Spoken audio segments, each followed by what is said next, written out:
নমস্কার বন্ধুরা, বর্ষার রান্নাঘরে সকলকে স্বাগত। আজকের রেসিপি মাছের ডিমের ক্যারি। মাছের ডিমের ক্যারি করার জন্য মাছের ডিমটা ভালো করে ধুয়ে নিয়েছি। তার মধ্যে দিয়ে দেব লবণ, হলুদ, আদা রসুন বাটা, কাঁচা লঙ্কা কুচি, সব কিছু একসঙ্গে দিয়ে ভালো করে মাখিয়ে নেব।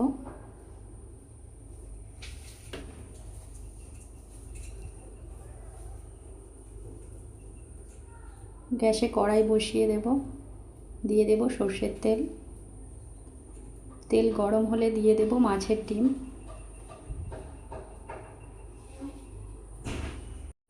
এই সময় গ্যাসের আঁচটাকে মিডিয়াম করে দেব।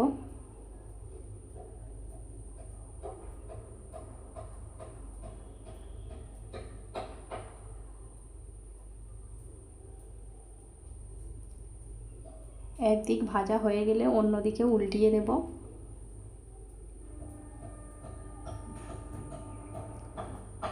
ভালো করে পিস পিস করে কেটে নেব, যাতে ভেতরের দিকে ভালো করে ভাজা হয়ে যায়।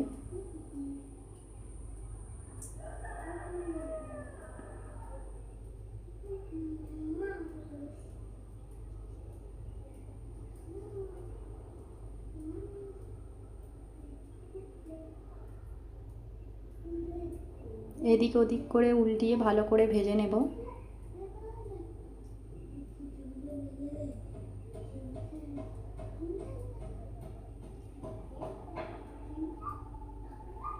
মাছের ডিমটা আমাদের ভালোভাবে ভাজা হয়ে গিয়েছে, তুলে নেব।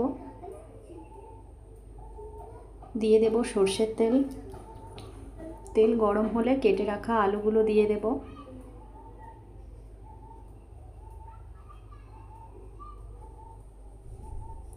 আলুর মধ্যে দিয়ে দেব লবণ ও অল্প হলুদ।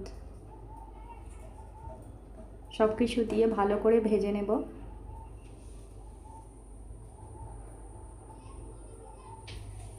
আলুগুলো যখন লাল লাল করে ভাজা হয়ে যাবে তুলে নেব।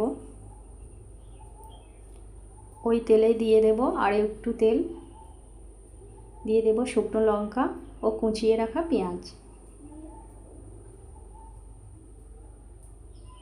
পেঁয়াজগুলো নেড়ে নেব।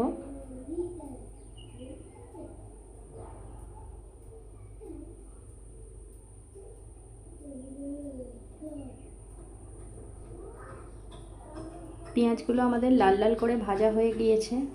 ওর মধ্যে দিয়ে দেব আদা রসুন বাটা। পেঁয়াজের সঙ্গে আদা রসুন বাটা ভালো করে ভেজে নেব।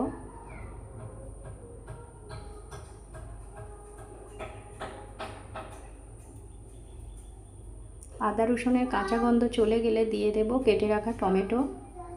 টমেটো ভালো করে কষতে থাকবো।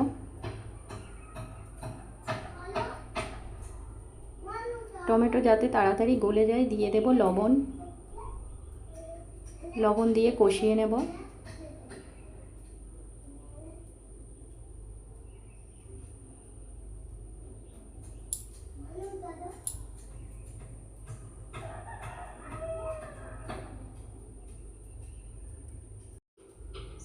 দিয়ে দেব হলুদ গুঁড়ো,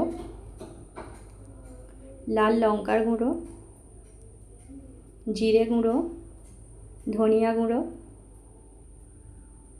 সব কিছু একসঙ্গে ভালো করে কষিয়ে নেব।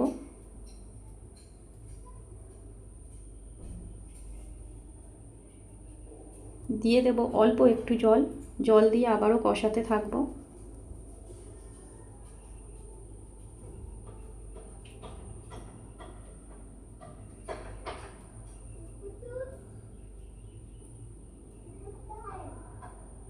মশলাটা আমাদের কষানো হয়ে গিয়েছে, মশলা থেকে তেল ছেড়ে দিয়েছে। দিয়ে দেব ভেজে রাখা আলু। আলুগুলো দিয়ে কিছুক্ষণ কষিয়ে নেব।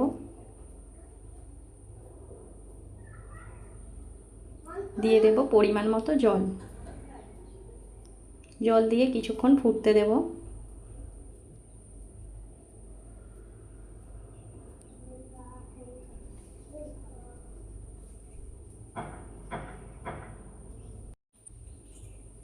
ঝোলটা ফুটে গিয়েছে, দিয়ে দেব ভেজে রাখা মাছের ডিম। মাছের ডিম দিয়ে কিছুক্ষণ ফুটিয়ে নেব।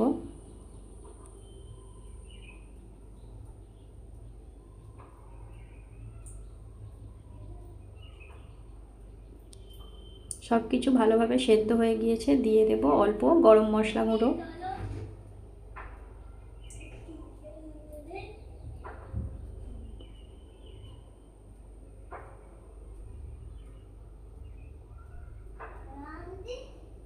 শেষে দিয়ে দেব চেরা কাঁচা লঙ্কা ও ধনেপাতা কুচি। সব কিছু মিশিয়ে নেব।